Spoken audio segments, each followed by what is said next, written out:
Un petit centime qui traîne dans votre portefeuille.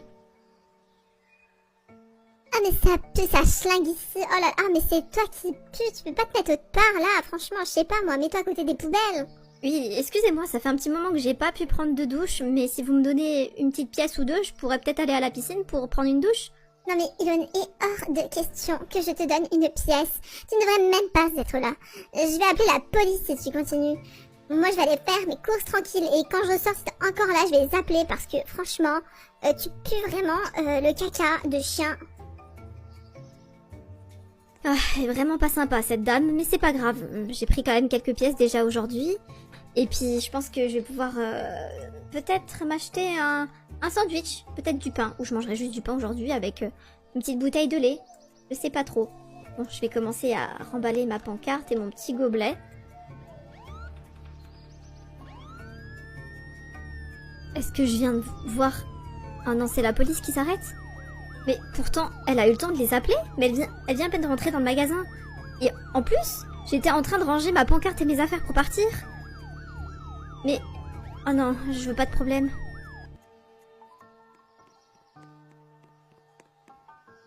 Bonjour madame, je suppose que vous savez pourquoi je viens vous chercher. Parce que je pue? C'est pour ça? Non madame, ce n'est pas pour ça. Réfléchissez bien, vous n'avez aucun doute? Parce que je mendie de l'argent sur la voie publique, certainement. Écoutez monsieur, je vais pas nier les faits. Effectivement, je suis sans domicile fixe. Je suis à la rue, je n'ai pas d'argent et j'essaye de faire comme je peux, donc voilà, si vous voulez m'arrêter pour ça, allez-y, mais ça sert à rien de me mettre une amende, j'ai pas d'argent pour la payer. Non madame, ce n'est pas pour ça. Il y a eu un cambriolage dans le coin. Et c'est un endroit que vous fréquentez régulièrement. Donc vous êtes soupçonné d'avoir cambriolé un appartement. Maintenant, suivez-moi, on a quelques questions à vous poser au commissariat. Quoi? Un vol? Mais jamais de la vie je me permettrais de voler, même si moi-même je n'ai pas d'argent. J'aimerais pas que l'on me fasse faire ça à quelqu'un d'autre aussi. Enfin, je veux dire, enfin, vous m'avez compris. Je ferai pas à quelqu'un d'autre ce que j'aimerais pas qu'on me fasse. Donc, je vous promets, monsieur l'agent, j'ai jamais cambriolé personne. Je vous le promets. Et puis même, regardez, j'ai pas d'affaires et j'ai rien du tout. Tout ce que j'ai en ma possession, c'est ce petit gobelet de café et cette pancarte, qui est en fait une pancarte recyclée que j'ai trouvée dans une poubelle. Si vous voulez, je vous ramène à ma tante. Et dans ma tante, vous verrez qu'il y a aucun objet volé. Madame, je veux pas remettre en doute votre parole, mais bon nombre de personnes dans votre situation souvent revendent les objets volés pour pouvoir s'acheter, je sais pas moi, de l'alcool ou des choses comme ça. Donc je vous prie de bien vouloir me suivre. Comme je vous l'ai dit, pour l'instant vous êtes soupçonné, on a juste quelques questions à vous poser. S'il vous plaît, suivez-moi. Bon d'accord, je vais coopérer un max et vous verrez que je ne suis pas coupable.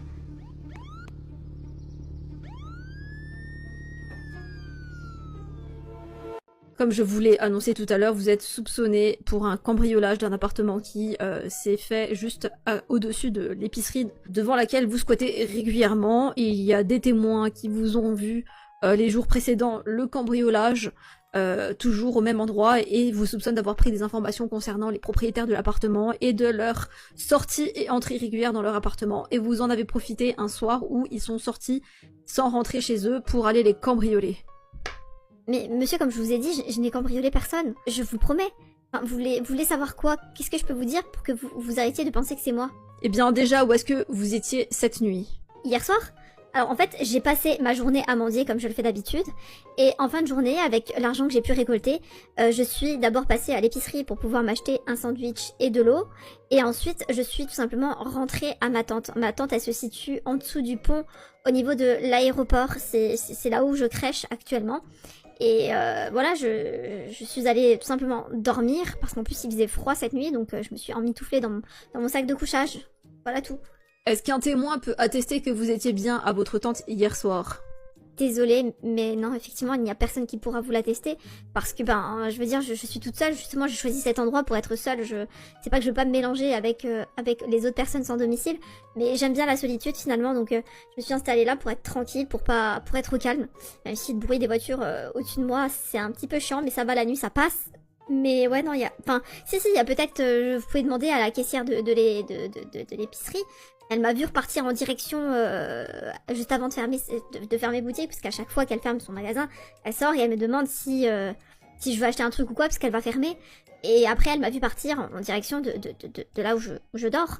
Malheureusement pour vous, même si vous avez été à votre tante ce soir-là, cela n'atteste en rien votre non-culpabilité dans cette affaire, puisque le magasin ferme à 20h et le cambriolage s'est fait entre 22h et minuit. Donc vous avez eu, je pense, largement le temps de rentrer chez vous, enfin chez vous, si on peut appeler une tente, un endroit, voilà, un domicile, et revenir sur le lieu du crime. Mais est-ce que vous seriez d'accord que l'on vous prenne vos empreintes digitales ? Est-ce que prendre mes empreintes digitales, ça vous aiderait à me disculper de cette affaire? Effectivement, sur le lieu du crime, nous avons retrouvé des multitudes de traces ADN qui correspondraient effectivement au cambrioleur. Et s'il s'avère que ce n'est pas vous, eh bien, vous serez rayé de la liste des suspects. Je suis certaine, à 100%, que ce n'est pas moi qui ai fait ce cambriolage. Donc, bien évidemment que vous pouvez prendre mes empreintes digitales. D'accord, c'est parfait. Eh bien, nous allons conserver votre gobelet pour pouvoir récupérer vos empreintes digitales dessus directement, et vous le rendrons demain. C'est bon? Oui, enfin, vous pouvez même le garder, hein. C'est mon gobelet de café, à chaque fois je me prends un petit café quand j'ai assez d'argent. Donc voilà, je peux juste récupérer les pièces qu'il y a dedans, comme ça je vais aller m'acheter un nouveau café et j'aurai un nouveau gobelet. Oui, enfin, comme vous voulez, hein, y a pas de problème. Vous pourrez récupérer cet argent du gobelet directement à l'accueil, et nous on va s'occuper de tout ça. On vous tiendra au courant de la suite de l'affaire. Ou bien, si on ne revient pas vers vous, c'est que tout simplement nous n'avons rien contre vous et que vous êtes disculpés. Au revoir. Je me sens quand même discriminée dans cette affaire. Enfin, c'est pas parce que je suis sans domicile que forcément je dois être suspectée dans l'affaire. Je veux dire, j'ai rien à voir. D'accord, ok, je traîne dans cet endroit. Mais comme des milliers de clients qui passent tous les jours à l'épicerie, enfin, pourquoi moi et pas quelqu'un d'autre? De toute façon, ils verront bien que je n'ai rien à faire dans cette affaire. Vite, vite, vite. Oh, la pluie. Oh, je vais être trempée en rentrant à la maison. Oh, j'espère que j'ai des affaires de rechange. Au moins, je vais pouvoir récolter de l'eau pour boire et pour nourrir mes plantes aussi. D'ailleurs, est-ce qu'elles vont bien? Elles ont l'air de se tenir bien comme il faut. Ce sont de merveilleuses plantes. Au moins, ça me donne un petit peu de compagnie. Est-ce que quelqu'un est passé et m'a laissé une pièce? Non, malheureusement, la petite gamelle est vide. C'est bien triste. Par contre, j'ai l'impression que quelqu'un a utilisé les toilettes, la porte est ouverte. J'espère qu'ils vont pas reprendre les toilettes de chantier parce qu'après, ça va être compliqué pour moi de faire mes besoins. Bon, cherchons des affaires de rechange, je suis totalement trempée. J'ai l'impression que j'ai aucune affaire qui pourrait convenir. Bon, en espérant que je vais sécher d'ici demain. Quoi? Mais où est mon sac de couchage? Oh non, on m'a encore volé mon sac de couchage. Mais j'ai tellement de choses qu'on pourrait voler chez moi.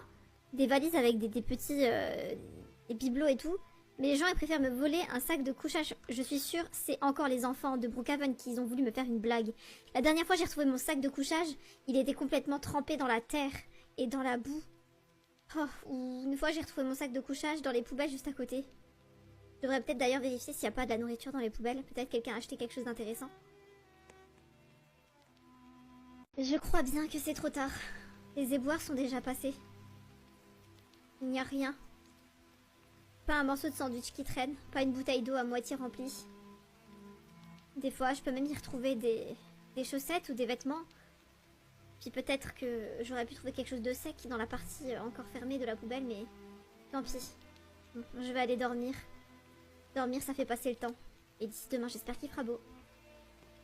Il fait tellement froid, mais je n'en peux plus de cette météo. Il pleut tous les jours quasiment. Tout à l'heure, il faisait encore presque beau. J'espère vraiment que je vais sécher d'ici demain. Et en plus, si je tombe malade, comment je vais faire? Je vais pas pouvoir aller chez le médecin. C'est pas grave. Je vais fermer l'œil.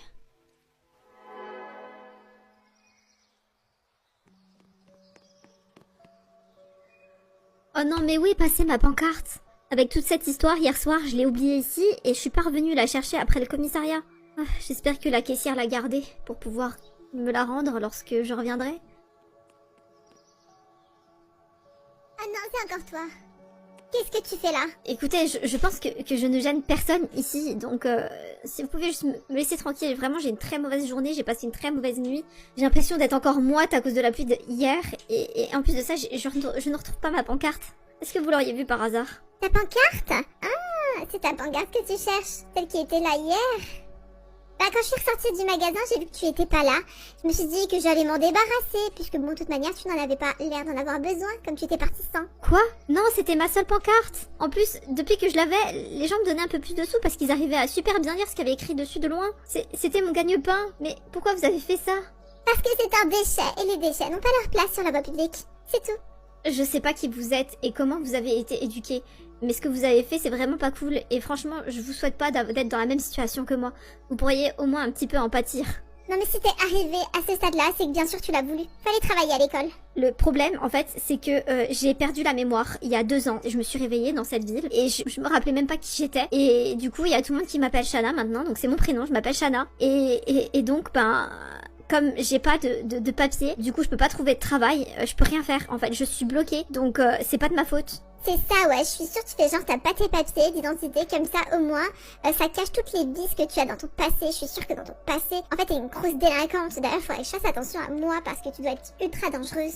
Moi, ultra dangereuse? Mais non, jamais de la vie, je n'ai jamais fait de mal à personne. Et tout le monde peut l'attester ici, ça fait 2 ans que je mendie ici, et... Quoi? Non, s'il vous plaît. Pas qu'il y a encore la police derrière moi. Eh bien, ça tombe bien, monsieur le policier. Hein. Arrêtez là, franchement, c'est une délinquante. Non, c'est pas vrai, je vous jure, j'ai rien fait. Elle m'agresse sur la voie publique, je me sens agressée, je suis oppressée. Mon Dieu. Bonjour, c'est à nouveau moi et j'ai des nouvelles sur l'enquête. Ah bah j'avais bien raison, suspectée dans une enquête. Mon Dieu, je suis vraiment en compagnie d'une délinquante. Monsieur l'agent, je vous la laisse. Et j'espère qu'elle ira en prison pour toute sa vie. Comme ça, au moins, elle arrêtera de venir ici et de mendier avec son odeur. Ah, pire que le caca de mon chihuahua. Quoi? Mais cette femme, elle est vraiment infâme. Je suis désolée, monsieur l'agent, mais je vous jure, je ne l'ai pas agressée. Vraiment pas. Il n'y a pas de problème, de toute manière. Elle est partie, donc si elle voudrait porter plainte, elle n'aura qu'à repasser au commissariat. S'il vous plaît, vous pouvez monter à l'arrière, je vous emmène au commissariat. On a quelque chose à vous annoncer de très important. Allez, here we go again. Let's go.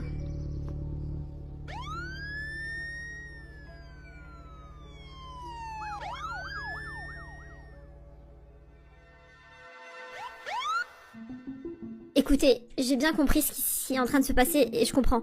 Vous avez envie de boucler cette affaire, vous voulez aller vite et vous vous êtes dit que je suis la coupable parfaite. Ça se fait, vous avez même mis mes empreintes sur le lieu du crime, je sais pas. J'ai bien compris que si vous êtes revenu me chercher, c'est parce que vous pensez que je suis coupable. Bah écoutez, c'est pas grave, y a pas de problème. Mettez-moi les menottes, emmenez-moi en prison de toute manière. Là, j'en peux plus, j'ai perdu ma pancarte, je suis encore trempée de hier. Je crois que je suis en train de tomber malade. Je n'en peux plus, je pense que je serais mieux dans une cellule de prison que dans ma tente sous le pont. Vraiment. Allez-y, vous pouvez me mettre ça sur le dos, y a pas de problème.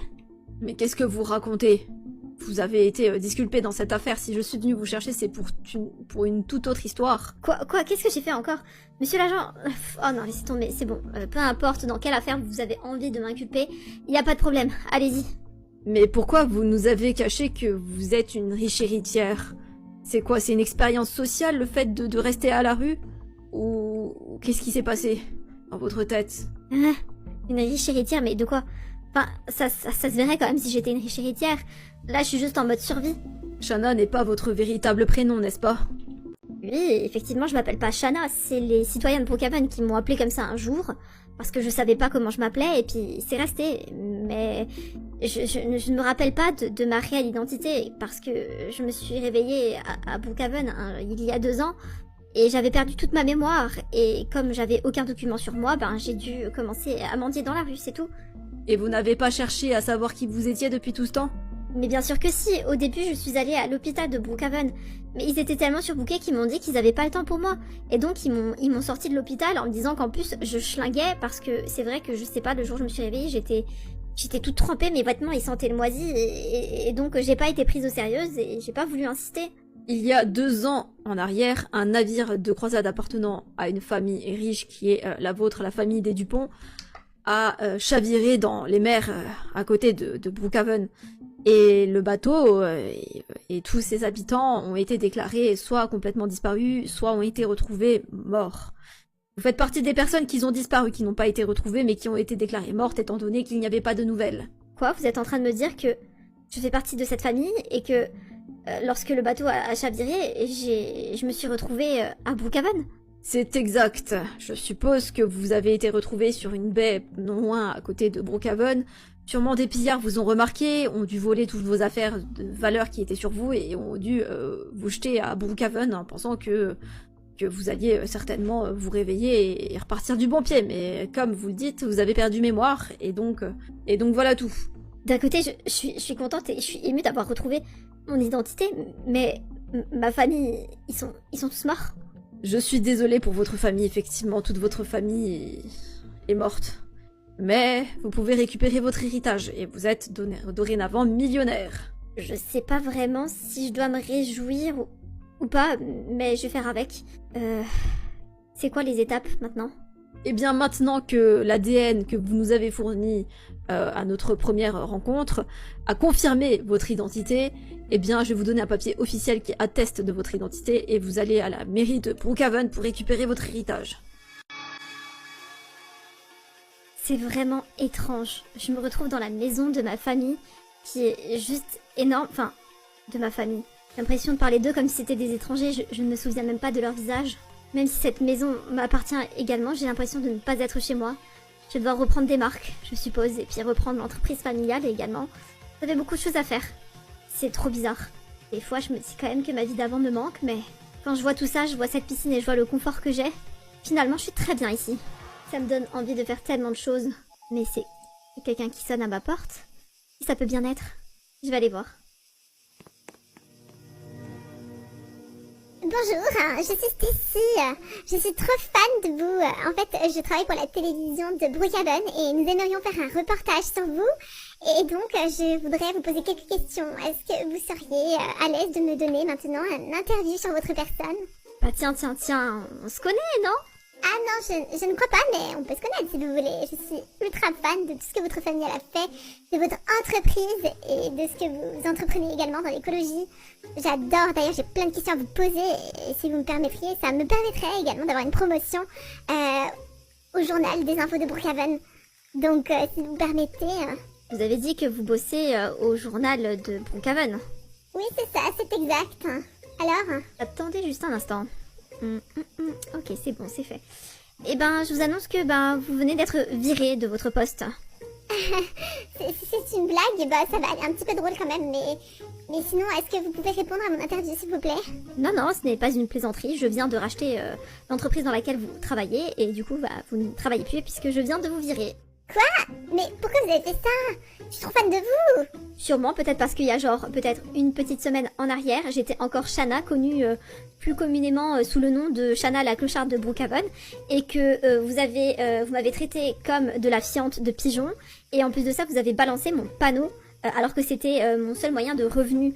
Alors peut-être que vous, dans votre délire, c'est de marcher sur la tête des autres pour pouvoir obtenir la place que vous souhaitez, mais à un moment donné, il faut aussi penser à aider les autres, et c'est ce que je viens de faire en vous virant de cette boîte parce que vous êtes une personne toxique. Attendez, c'est vous, Shanna? Excusez-moi, vraiment, je savais pas. Et maintenant, je vais vous laisser parce que j'ai un petit massage taille de prévu là dans 2 heures, donc j'aimerais bien pouvoir être tranquille et méditer. Au revoir! S'il vous plaît, pardonnez-moi!